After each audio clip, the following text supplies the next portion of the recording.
சென்னை கொளத்தூர் சட்டமன்ற தொகுதியில் முதலமைச்சர் மு.க.ஸ்டாலின் சற்று நேரத்தில் வேட்புமனு தாக்கல் செய்கிறார். கூடுதல் தகவல்களை தருகிறார் எமது செய்தியாளர் ராஜகுமரன். முழு விவரங்கள் என்ன?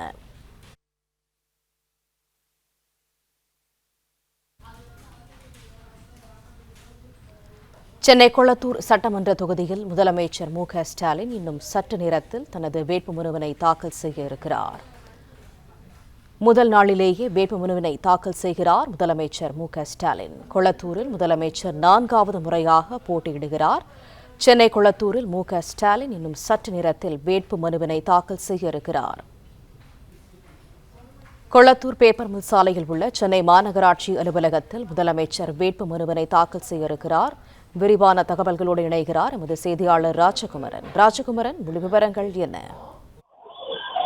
தமிழக முதலமைச்சர் திமுக தலைவர் மு.க.ஸ்டாலின் இன்னும் சற்று நேரத்தில் கொளத்தூர் சட்டப்பேரவை தொகுதியில் போட்டியிடுவதற்கான தன்னுடைய வேட்புமனுவை தாக்கல் செய்ய இருக்கின்றார்.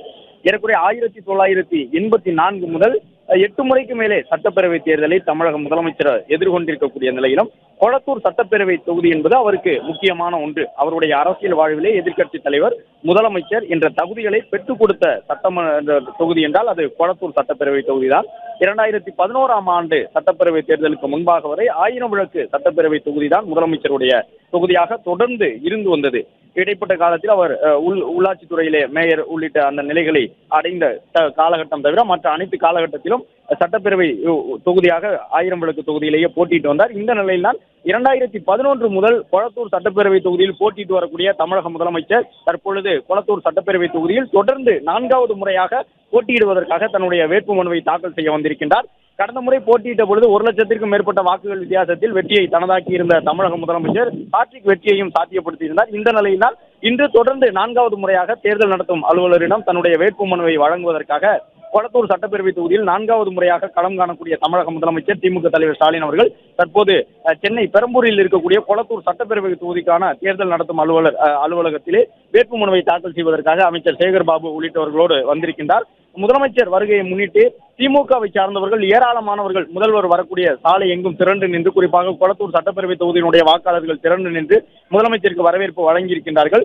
கொளத்தூர் சட்டப்பேரவைக்கு தொடர்ந்து ஏறக்குறைய முதலமைச்சர் வாரத்தினுடைய இறுதி நாட்களிலே அல்லது ஞாயிற்றுக்கிழமை போன்ற விடுமுறை நாட்களில் தொடர்ச்சியாக வருகை தந்து பல்வேறு திட்டங்களை செயல்படுத்தி இருக்கின்றார். தமிழகத்திற்கான பல திட்டங்களை கொளத்தூர் சட்டப்பேரவை தொகுதியில் இருந்தும் முதலமைச்சர் தொடங்கி வைத்திருக்கின்றார். 2011 முதல் தொடர்ந்து இந்த தொகுதியிலே போட்டி வரக்கூடிய முதலமைச்சர் அதிமுகவினுடைய வலிமையான வேட்பாளர்களை எதிர்கொண்டிருக்கின்றார். ஆதி ராஜாராம், சைதை துரைசாமி என்று வலிமையான வேட்பாளர்களை எதிர்கொண்டு தொடர்ந்து 3 முறை தன்னுடைய வெற்றியை உறுதி செய்திருந்தார். இந்த நிலையில்தான் இந்த சட்டப்பேரவை தேர்தலிலும் தொகுதி மாறாமல் தொடர்ந்து கொளத்தூர் சட்டப்பேரவை தொகுதியிலேயே களம் காணக்கூடிய முதலமைச்சர் தற்பொழுது வேட்புமனு தாக்கல் செய்வதற்காக வருகை தந்திருக்கின்றார். கொளத்தூரை பொறுத்தவரை இந்த முறையும் அதிமுக வேட்பாளரை நிறுத்தி இருக்கின்றது. அதே போன்று நாம் தமிழர் கட்சியும் தனித்து களம் காணக்கூடிய சூழ்நிலையில் வேட்பாளர்களை நிறுத்தி இருக்கின்றார்கள். மேலும் தமிழக வெற்றி கழகத்தின் சார்பிலும் வேட்பாளர் நிறுத்தப்பட்டிருக்கின்றார். வேட்புமனு தாக்கலினுடைய முதல் நாளிலேயே இன்றைக்கு முதலமைச்சர் தன்னுடைய வேட்புமனுவை தாக்கல் செய்கின்றார். திமுகவை சார்ந்தவர்கள் தமிழகத்தின் பல்வேறு இடங்களிலும் இன்று வேட்புமனு தாக்கல் செய்திருக்கின்றார்கள். முதலமைச்சரை பொறுத்தவரை இன்று வேட்புமனு தாக்கல் செய்த பிறகு சிறிது தூரம் சென்று வாக்காளர்களை சந்தித்து தனக்கு வாக்குகளை திரட்டுவார் என்று எதிர்பார்க்கப்படுகின்றது. ஏனென்றால் நாளைய தினம் முதல் முதலமைச்சர் அதிகாரப்பூர்வமாக தேர்தல் பரப்புரையை தொடங்க இருக்கின்றார். தமிழக முதலமைச்சர் நாளை திமுகவினுடைய தலைவர் என்ற முறையிலே திருவாரூரில் இருந்து தமிழ்நாடு முழுவதும் சென்றடையக்கூடிய விதமாக பொதுக்கூட்டங்கள் வாயிலாக தேர்தல் பரப்புரையில் ஈடுபடக்கூடிய வகையில் தன்னுடைய பயண திட்டத்தை அறிவித்திருக்கின்றார். துணை முதலமைச்சரும் நாளை முதல் தேர்தல் பரப்புரையிலே ஈடுபட போகின்றார். இந்த நிலையில்தான் இப்பொழுது கொளத்தூர் சட்டப்பேரவை தொகுதிக்கான தேர்தலில் போட்டியிட வேட்புமனுவை தாக்கல் செய்து கொண்டிருக்கக்கூடிய தமிழக முதலமைச்சர் இந்த பணி முடிந்த பிறகு இன்று இரவு திருவாரூர் புறப்படுவார் என்று எதிர்பார்க்கப்படுகின்றது. நாளை முதல் தேர்தல் பரப்புரையில் ஈடுபட உள்ள நிலையில்தான் முதல் நாளான இன்றைய நாளிலேயே முதலமைச்சர் தன்னுடைய வேட்பு மனுவை தாக்கல் செய்திருக்கின்றார். முதலமைச்சர் தனிப்பட்டு பாதுகாப்பு வாகனங்களை தவிர்த்து முதலமைச்சர் தனியாக தன்னுடைய வாகனத்தில் மட்டும் வந்திருந்தார். தேர்தல் நடத்தை விதிவுகளுக்கு உட்பட்டு இந்த வேட்புமனு தாக்கல் செய்யப்படுகின்ற அலுவலகத்தை சுற்றி 100 மீட்டர் தூரத்திற்கு வேட்பாளரோடு 3 வாகனங்கள் மட்டுமே அனுமதிக்கப்பட்டிருந்தது. அது மட்டுமல்லாமல் முதலமைச்சரோடு 5 நபர்களுக்கு உள்ளாகவே சென்று தேர்தல் நடத்தை விதிகளுக்கு உட்பட்டு தற்பொழுது வேட்புமனுவை தாக்கல் செய்திருக்கிறார்கள். வேட்புமனு தாக்கல் செய்த பிறகு வெளியில் வரக்கூடிய முதலமைச்சருக்கு வாழ்த்து கூறி வரவேற்பு வழங்குவதற்காக கொளத்தூர் பகுதியை சார்ந்த ஏராளமான திமுக நிர்வாகிகள் தற்பொழுது காத்திருக்கின்றார்கள். ஏனென்றால் கொளத்தூர் தொகுதியிலே முதலமைச்சர் தொடர்ந்து போட்டியிட்டு வருகின்றார். 2011 முதல் அவர் போட்டியிட்டு வரக்கூடிய நிலையில் ஒவ்வொரு தேர்தலிலும் முதலமைச்சருடைய வெற்றி வாக்கு வித்தியாசம் பல்லாயிரக்கணக்கான வாக்குகள் வித்தியாசத்தில் தன்னுடைய தொடக்க கால வெற்றியை கொளத்தூர் தொகுதியிலே முதலமைச்சர் பதிவு செய்திருந்தார். அதன் பிறகு கடந்த முறை அவர் பெற்ற வெற்றி என்பது 1 லட்சத்திற்கும் மேற்பட்ட வாக்குகள்.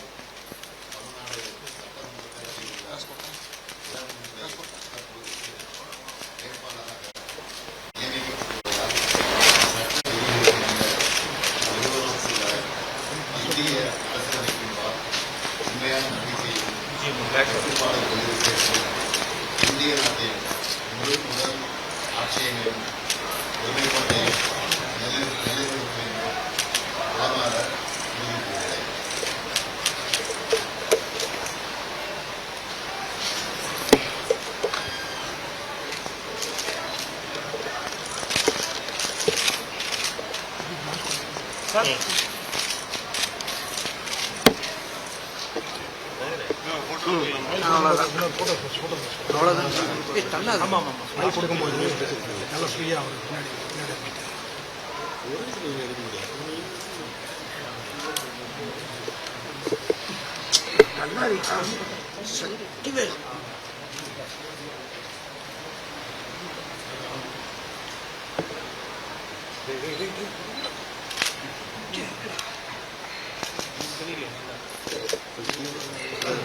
ஆனா இவரு விட்டு வருது.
Hey,